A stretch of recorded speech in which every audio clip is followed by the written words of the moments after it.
Hello everyone, warm welcome to my channel Learn and Upturn. In my today's video, I will share about my 1 year B.Ed journey or my 1 year B.Ed life part 2, which will be basically of activities during the entire B.Ed course and examinations. इससे पहले मैंने अपने channel पे my 1 year B.Ed life और B.Ed journey share की है, जो आप लोगों को काफ़ी हेल्पफुल लगी। Well, thank you so much for that.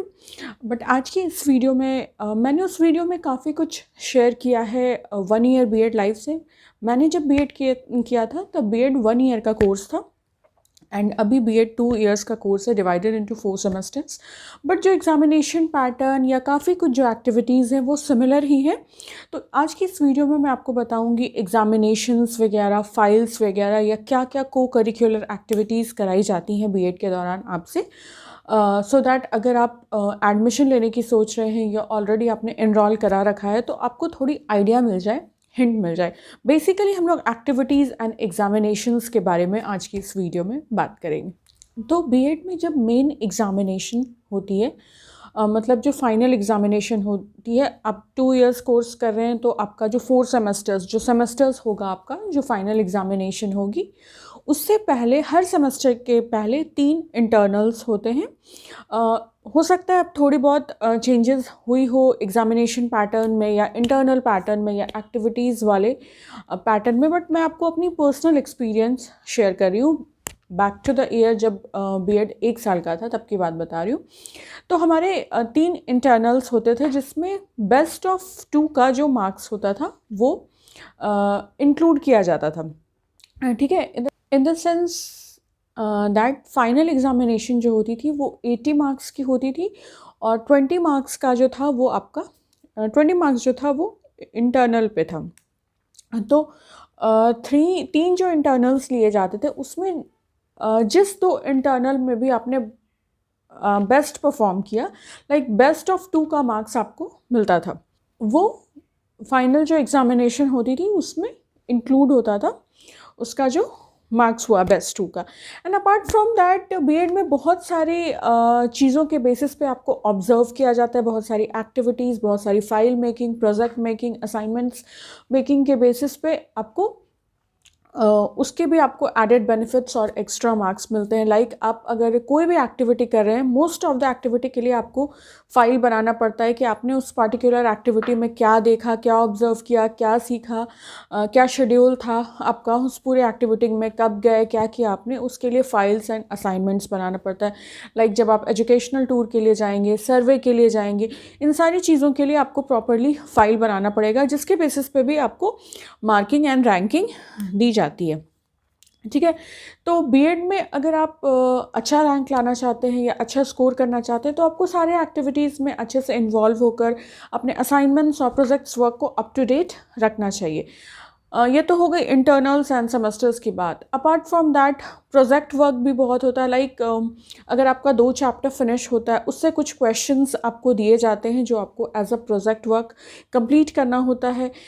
या स्टैटिस्टिक्स का पेपर है तो उससे रिलेटेड कुछ प्रैक्टिकल क्वेश्चंस आपको दिए जाएंगे जो आपको एक अलग से फाइल या अलग से नोटबुक या रजिस्टर जो बोल लीजिए उसमें बनाकर आपको उसे देना पड़ता है, सबमिट करना पड़ता है अप टू डेट। जब आपको टाइम दिया गया, जो भी आपको एक टाइम पीरियड दिया गया है उसमें सबमिट करना पड़ता है।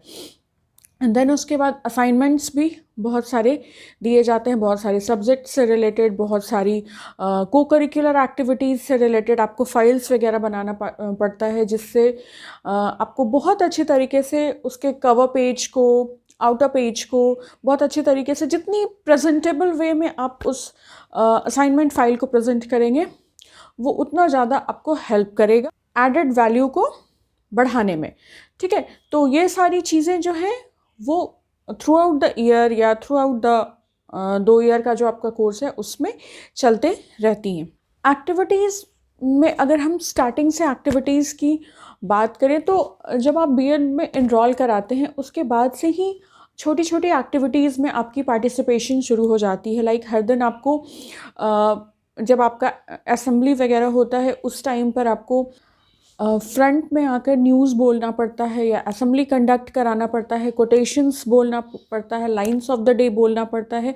हर कॉलेज की अपनी अलग अलग एक्टिविटीज़ होती हैं। ज़रूरी नहीं है कि हर कॉलेज की एक्टिविटीज़ सिमिलर हों। कहीं कहीं एक्सरसाइज भी किया करवाया जाता है, पीटी वगैरह जो होता है वो सारी चीज़ें भी करवाई जाती हैं। तो असेंबली स्पेशली जो न्यूज़ बोलना होता है या कोट ऑफ द डे जो बोलना होता है, ये ऑलमोस्ट हर कॉलेज में होता है। तो इसका मेथड ये होता है कि हर स्टूडेंट रोटेशन वाइज, मतलब रोल नंबर वाइज आपको एक एक दिन जाकर वहाँ पर न्यूज़ बोलना है या असेंबली कंडक्ट कराना है या कोटेशन ऑफ द डे बोलना है। तो रोटेशन वाइज होता है ताकि हर स्टूडेंट के अंदर जो हेजिटेशन है वो ख़त्म हो जाए, एक्टिव पार्टिसिपेशन हो उनके तरफ से, उनकी पर्सनालिटी और डेवलप करे। तो ये सारी चीज़ें जब आप स्टार्टिंग में जाते हैं तब से शुरू हो जाती हैं कि आपको रोल नंबर वाइज आकर अपनी अपनी एक्टिविटीज़ को कंडक्ट करनी है। अपार्ट फ्रॉम दैट आपको बीएड में जो एक्टिविटीज़ सिखाई जाती हैं उसमें ब्लैक बोर्ड राइटिंग सिखाया जाता है। Black board writing in the sense teaching add.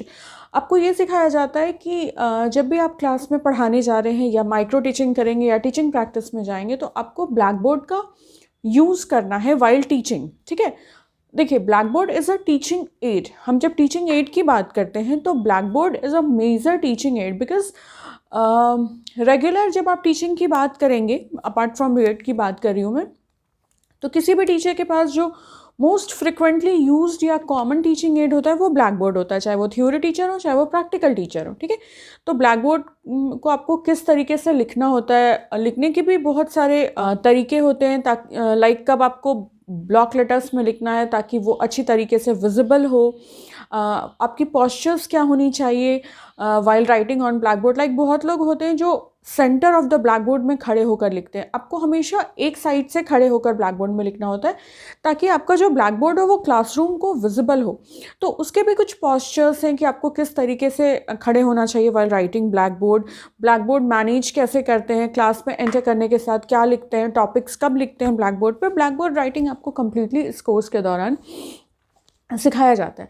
Then उसके बाद आपको अटेंडेंस लेना भी सिखाया जाता है बिकॉज वाइल टीचिंग प्रैक्टिस, जब आप टीचिंग प्रैक्टिस करेंगे दूसरे स्कूल में जाके तो उस टाइम पे आपको अटेंडेंस लेना पड़ेगा। तो वो भी आपको पहले सिखाया जाता है। टीचिंग प्रैक्टिस के दौरान आपको अटेंडेंस वगैरह कैसे लेना है क्लास में सिखाया जाता है। और एक टाइम के बाद जब आप जाने वाले होते हैं टीचिंग प्रैक्टिस में तो रोल नंबर वाइज हर एक स्टूडेंट को हर दिन बुलाकर अटेंडेंस, क्लास का जो अटेंडेंस है, आपके बीएड क्लास का जो अटेंडेंस है वो लेने के लिए बोला जाता है ताकि आपके अंदर कॉन्फिडेंस आए, आप सीख सकें कि अटेंडेंस रजिस्टर को कैसे मेंटेन करते हैं। देन उसके बाद लेसन प्लान हो गया। लेसन प्लान पे भी आपको कम्प्लीटली डिटेल्ड इंफॉर्मेशंस दी जाती है कि आप जो भी कंटेंट या चैप्टर को क्लास में पढ़ाएंगे उसका ब्लूप्रिंट कैसे तैयार करेंगे। Lesson plan is basically the blueprint of content which you are going to teach in your class to your students. ठीक है, तो उसका ब्लूप्रिंट सिखाया जाता है। उसका एक प्रॉपर फॉर्मेट होता है कि किस कॉलम में आप क्या लिखेंगे, कैसे उसे एक्सप्लेन करेंगे, वो सारी चीज़ें आपको सिखाई जाती हैं। देन इस कोर्स के दौरान बहुत सारी ऐसी चीज़ें होती हैं जहाँ पर आपको बाहर लेकर जाया जाता है चीज़ों को ऑब्जर्व करने के लिए, एक्सप्लोर करने के लिए। सर्वे के लिए आपको लेकर जाया जाता है किसी पार्टिकुलर विलेज की एजुकेशनल कंडीशन क्या है, हेल्थ कंडीशन क्या है, कितने लोग रहते हैं उस गांव में, बेसिकली एक फैमिली में कितने लोग हैं, कितने बच्चे हैं, कितने बच्चे ऐसे हैं जो जिन्हें पढ़ाई के लिए भेजा जा रहा है, एजुकेशन के लिए भेजा जा रहा है, एज ग्रुप क्या है उन बच्चों की, एवरेज इनकम क्या है फैमिली की। ये सारी चीज़ों का सर्वे के लिए आपको भेजा जाता है किसी विलेज में या किसी ऐसे जगह में जहाँ पर अवेयरनेस फैलाकर और अपलिफ्टमेंट कराने की ज़रूरत है, तो आपको वहाँ पर भेजा जाता है। वहाँ पर आप डोर टू डोर, जैसे आप लोगों को ग्रुप्स में डिवाइड कर दिया जाता है, आप लोग वहाँ जाते हैं और डोर टू डोर जाकर कुछ घर असाइन कर दिए जाते हैं। मान लीजिए एक ग्रुप को कुछ एक पार्टिकुलर एरिया या पार्टिकुलर लेन असाइन कर दिया गया है जहाँ पर 10 से 15 घर हैं, तो उन घरों में जाकर आप बात करेंगे, उनसे पूछेंगे इन सारी चीज़ों के बारे में एंड देन वो जो भी रिप्लाई करेंगे उससे आपको एक रफ फॉर्मेट में पहले रिकॉर्ड करना है एंड देन उससे रिलेटेड आपको फाइल्स वगैरह बनाना है जिसके बेसिस पे भी मार्किंग वगैरह होती है।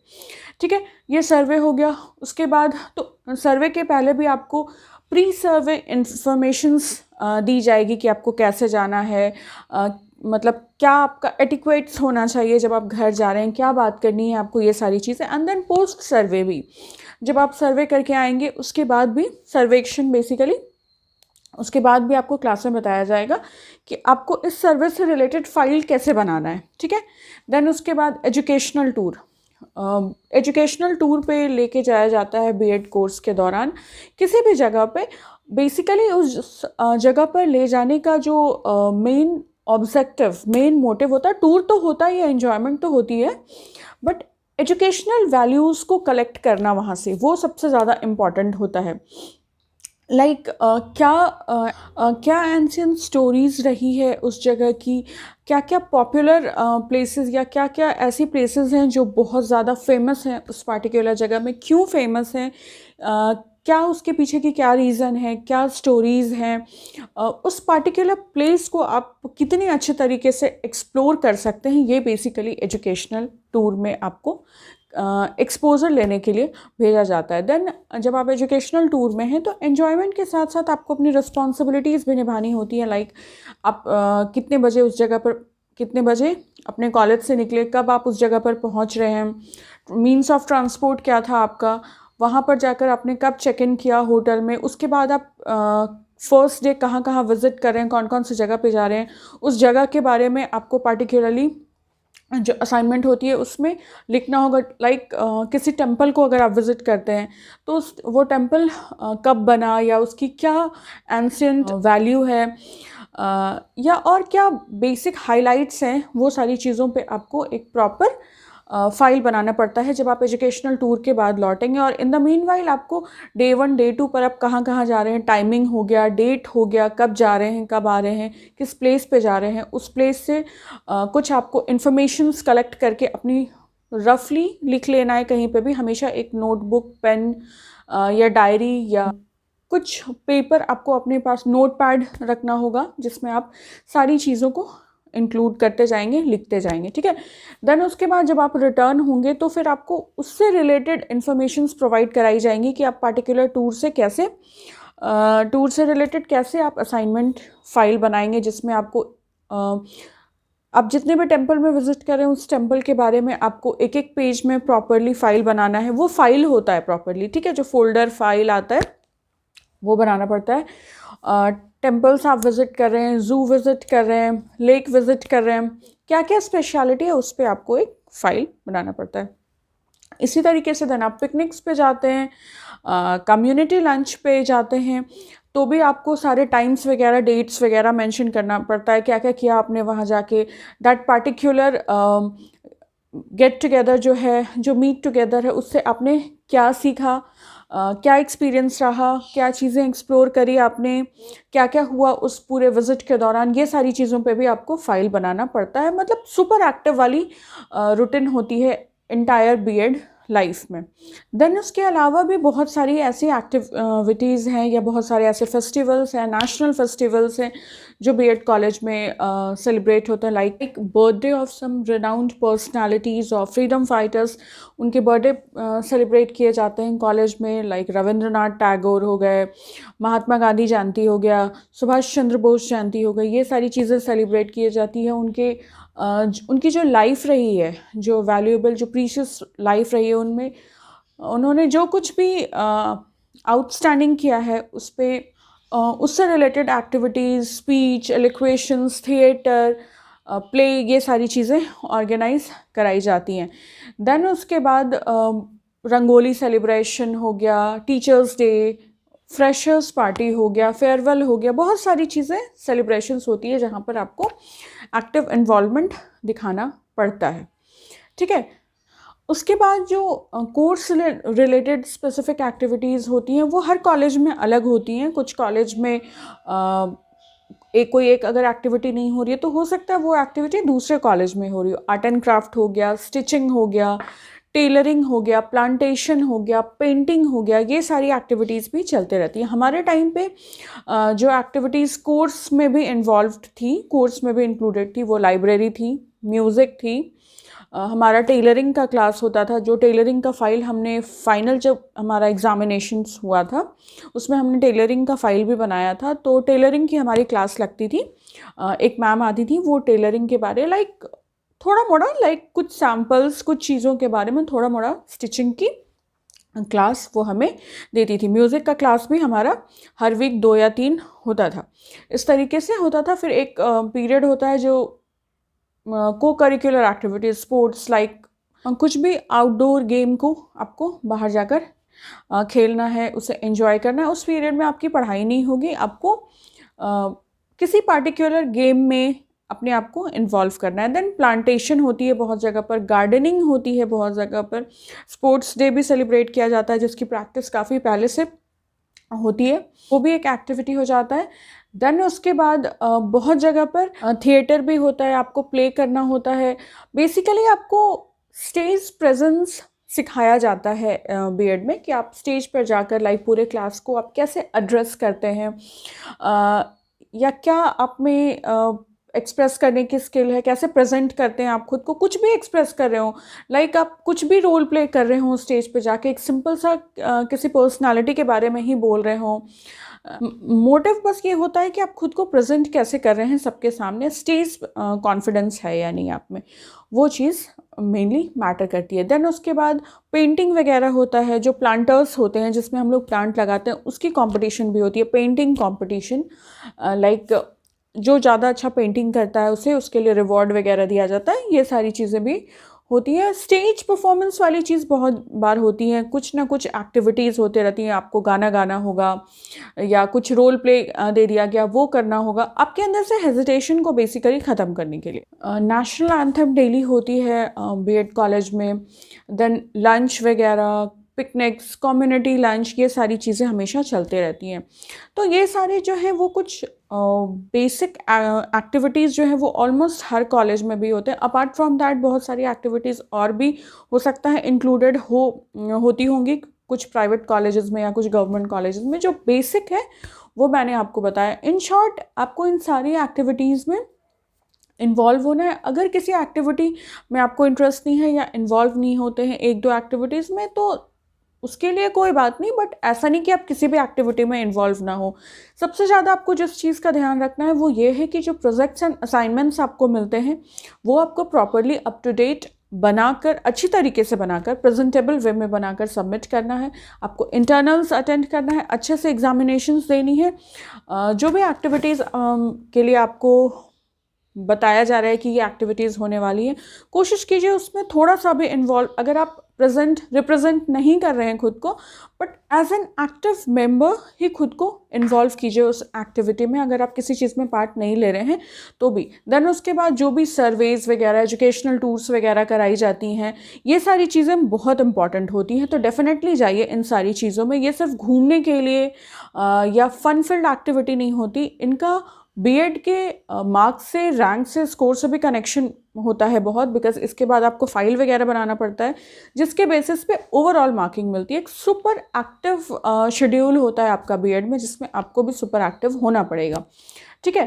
फिर teaching practice, micro teaching, lesson plan, जो चीज़ें मैं आपको अभी अपने चैनल पे बता रही हूँ, ये सारी चीज़ें भी थ्रू आउट होते रहती हैं। तो कोशिश कीजिए कि जितना हो सके एक्टिवली, रिस्पॉन्सिबली इन्वॉल्व होइए ये सारी चीज़ों में, इसका आपको एडेड बेनिफिट्स ज़रूर मिलेगा। So that's all for my BEd journey part 2, जिसमें मैंने आपको एग्ज़ाम्स एंड एक्टिविटीज़ के बारे में बताया, ताकि अगर आप स्टार्टिंग में हैं इस कोर्स के, तुरंत से आपने एडमिशन लिया है या लेने वाले हैं, तो आप बहुत ज़्यादा पैनिक नहीं करें, बिकॉज़ हमारा जो स्कूल और कॉलेज का इन्वॉर्मेंट होता है, ऑल्दो स्कूल एंड कॉलेज में भी बहुत सारी एक्स्ट्रा एक्टिविटीज़, को करिकुलर एक्टिविटीज़ होती हैं, तो हम हैबिचुएटेड होते हैं उसके लिए, बट यहाँ पर वो एक्टिविटीज़ लाइक ट्रिपल नंबर में होती हैं, बहुत ज़्यादा होती हैं।